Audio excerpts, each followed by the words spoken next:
पिछले दिनों एक बड़ी घटना घटी और उस घटना का सबसे विशिष्ट पक्ष ये कि आतंकवादियों की जमात में जो ये एक नैरेटिव बसा हुआ था कि भारत में आतंकी गतिविधि करके या करा के किसी दूसरे देश में छुपे रहेंगे और भारत खोजकर हमको वापस सजा के लिए अपने देश में नहीं ले जा पाएगा, वो नैरेटिव ध्वस्त हो गया। जी हां, अमेरिका की जेल से तहब्बुर हुसैन राणा को भारत लेके आया अपनी जमीन पर। हाँ, ये बड़ी अच्छी बात कही आप। आज हम चर्चा करेंगे इस बात की कि ये हुआ कैसे, ये करिश्माई चीज हुई कैसे।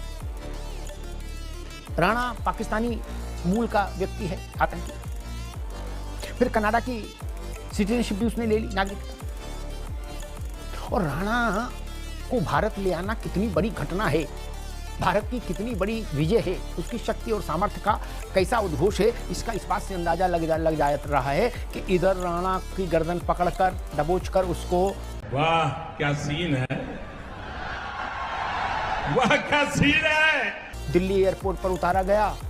उधर पाकिस्तान को दस्त लग गए। पाकिस्तान का विदेश मंत्रालय हरकत में आ गया और कहने लगा हमसे राणा का कोई लेना देना नहीं। राणा ने तो 20 साल से अपने कागजी रिन्यू नहीं कराए नागरिकता की, वो पाकिस्तानी नहीं है जी, वो कनाडाई है, कनाडा वालों से निपटो सुलझो। पाकिस्तान का कंपन ये बता रहा था कि भारत के हाथ में मजबूत सबूत आ गए। अब ये राणा बोलेगा और पाकिस्तान के राज खोलेगा। 26/11 के मुंबई के पर हुए भीषण बर्बर आतंकी हमले में मास्टरमाइंड यही था, जिसको पकड़कर मोदी सरकार हिंदुस्तान ले आई खींचकर। अब और मजे की बात आपको बताते चले हैं कि वो कह रहे हैं, पाकिस्तानी सरकार कह रही है कि इससे हमारा लेना देना नहीं, राणा को डिसोन कर रही है। जब पाकिस्तान की फितरत भी डिसोन करने की चीजों को, कारगिल में जब उसके सिपाही मरे, सैनिक मरे, तो उसने उनको डिसोन कर दिया, उनकी लाशें नहीं ले गए। कोई देश दुनिया में ऐसा होगा जो अपने सैनिकों की लाशें नहीं ले जाए, लेकिन पाकिस्तान तो पाकिस्तान। तो ये क्या बेच रहा राणा, इसका तो काट दिया उन्होंने पत्ता कि भाई हमसे कोई लेना देना नहीं। और आपको पता है, जब भारत ने कहा कि राणा हमको चाहिए और ये बात अमेरिका की अदालत में चली, तो राणा ने भारत उसको ना भेजा जाए इसके पक्ष में क्या तर्क दिए थे? मैं मुसलमान हूं हुजूर, इसलिए भारत ना भेजा जाए। बताइए, भारत में करोड़ों मुसलमान रह रहे, वो कह रहा मैं मुसलमान हूं इसलिए नहीं भेजा जाए, और दूसरा उसने कहा मैं पाकिस्तानी हूं इसलिए मुझे ना भेजा जाए। राणा अपना बचाव के लिए कह रहा था मैं पाकिस्तानी हूं, और पाकिस्तान अब कह रहा है कि राणा से हमारा क्या लेना देना, तेरे अंगने में हमारा, मेरे अंगने में तुम्हारा क्या काम है। अब विषय कि राणा को पकड़कर हिंदुस्तान लाना भारत की कितनी बड़ी कूटनीतिक विजय है, इसको समझिए। राणा जब भारत आया तो दुनिया के तमाम बड़े देशों की इस घटना पर निगाह गई। इजराइल ने सबसे पहले सार्वजनिक वक्तव्य जारी किया और कहा कि धन्यवाद मोदी सरकार, आतंकवादियों को शिकंजे में कस लाने के लिए, आतंकवाद के खिलाफ निर्णायक लड़ाई के लिए।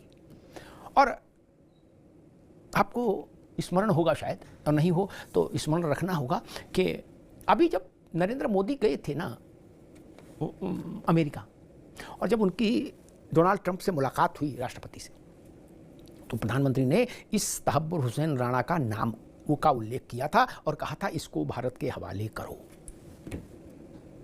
इसको भारत के हवाले करो। और इसको भारत कब से मांग रहा है मालूम है? 2015 से, यानी नरेंद्र मोदी की सरकार आने के बाद से इसकी जांच पड़ताल शुरू हुई तहब्बुर की। क्या उससे पहले ये मौज ले रहा था?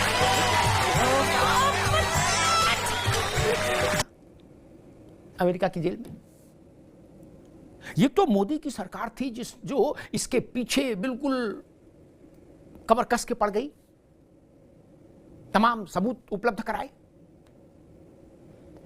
इसके बचपन का एक साथी है हेडली, दोनों का काम एक ही है, आतंकवाद ही कोई पल्लवित पुष्पित करने का।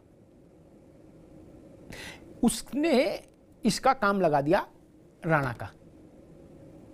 उसने जो स्वीकारोक्ति दी एक वीडियो कॉन्फ्रेंसिंग के जरिए मुंबई की एक कोर्ट में, उज्जवल निकम के सवालों के जवाब में जो उसने जो कुछ कहा हेडली और ये बचपन का एक साथ पढ़े तब, और मुंबई हमले के लिए भी हेडली और ये साथ काम कर रहे थे, आईएसआई के साथ दोनों संपर्क में, पाकिस्तानी सेना के साथ दोनों संपर्क में। समझ रहे हो ना? और हिंदुस्तान मुंबई में आतंकी हमले से पहले हिंदुस्तान के तमाम जिलों में, जिसमें हापुड़ और गाजियाबाद उत्तर प्रदेश के भी 2 जिले शामिल थे, तमाम जिलों में भ्रमण अभियान साथ साथ किया इन दोनों ने। उस हेडली ने इसका काम लगा दिया राणा का। वही सारे सबूत अमेरिका की अदालत में भारत ने रखे, और इससे भी ऊपर प्रधानमंत्री के स्तर पर अमेरिका के राष्ट्रपति पर यह दबाव बनाया गया कि भारत को हर सूरत पर, हर कीमत पर राणा चाहिए। और भारत की इस मांग को, भारत के इस दबाव को अमेरिका ने स्वीकार किया। यह भारत की बड़ी जीत है।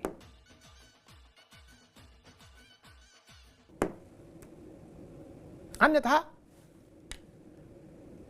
पुराने दृश्य देख लीजिए, जो भारत में उत्पात करके गया, हम कितनों को वापस ला पाए? एक अच्छी शुरुआत हुई है। अब ये शुरुआत आगे बढ़ती रहे। अभी तो राणा आया है, ये श्रृंखला आगे जाए, और भारत के मन की बात यह है कि दाऊद भी पकड़कर यहां लाया जाए। ये भारत के मन की बात है। भारत में आप किसी से पूछिए, वो कहेगा हाँ, दाऊद इब्राहिम को भारत के न्यायालय में कटपेश होना चाहिए, कटघरे में खड़ा होना चाहिए, भारत की जेल में होना चाहिए। तो तहब्बुर हुसैन राणा से जो बात शुरू हुई वो दाऊद इब्राहिम तक जाए। भारत ने अपनी कूटनीतिक क्षमता, अपनी सामर्थ्य, अपनी हैसियत का प्रमाण दे दिया, इसको वापस लाकर, राणा को भारत लाकर। अब भारत का हाथ दाऊद की गर्दन तक पहुंचना चाहिए। यह पूरे देश की सामूहिक इच्छा है, और उम्मीद की जानी चाहिए कि यह देश की सामूहिक इच्छा पूरी भी होगी। हालांकि इस पर भी श्रेय लेने की लड़ाई छिड़ गई भारत में। कांग्रेस आ गई मैदान में, और कांग्रेस कह रही है कि क्रेडिट मोदी जी को नहीं जाता, हमारे समय में कागज पत्र दिए गए थे अमेरिका को। लेकिन औपचारिक तौर पर अमेरिका में भारत की ओर से कागज पत्र 2015 में देना शुरू हुआ, जब नरेंद्र मोदी की सरकार थी दिल्ली में। ये बड़ी अच्छी बात कही आप। लेकिन फिर भी कांग्रेस आ गई है मैदान में। वो चाह रही है कि इस जो श्रेय है इसमें कुछ हिस्सा हमको भी मिल जाए। जैसे लड्डू का डब्बा हो, बोले पूरा ना सही चूरा ही मिल जाए, बूंदी ही मिल जाए थोड़ी, हम ऐसा ना हो कि बिल्कुल वंचित रह जाए। तो इस श्रेय की लड़ाई में कांग्रेस भी कूद पड़ी है। लेकिन वो भारत के अंदर का मामला है, और जनता तो जानती है कि उसको किसको श्रेय देना है। वो ऐसी लड़ाइयों से प्रभावित नहीं होती। लेकिन एक भारत के नागरिक के नाते, और जिन लोगों ने मुंबई का वो विभत्स आतंकी हमला, मुंबई पर विभत्स आतंकी हमला देखा था, 60 घंटे तक लड़ाई चली थी उस आतंकी हमले को ध्वस्त करने के लिए, काबू में लाने के लिए, कितनी कुर्बानियां हुई थी, और ये कितना खतरनाक आतंकी है मास्टरमाइंड राणा। इसके लिए एक बात बता के आप इस आज के अध्याय को विराम देंगे। जब मुंबई हमला हुआ, उसके बाद कॉम्बैट ऑपरेशन हुआ, 60 घंटे तक युद्ध जैसी स्थिति रही, तो उसमें भारत के तमाम लोगों की कुर्बानियां हुई, सामान्य जन से लेके सिक्योरिटी फोर्सेस के लोगों तक की, और कुछ पाकिस्तानी भी मारे गए आतंकी।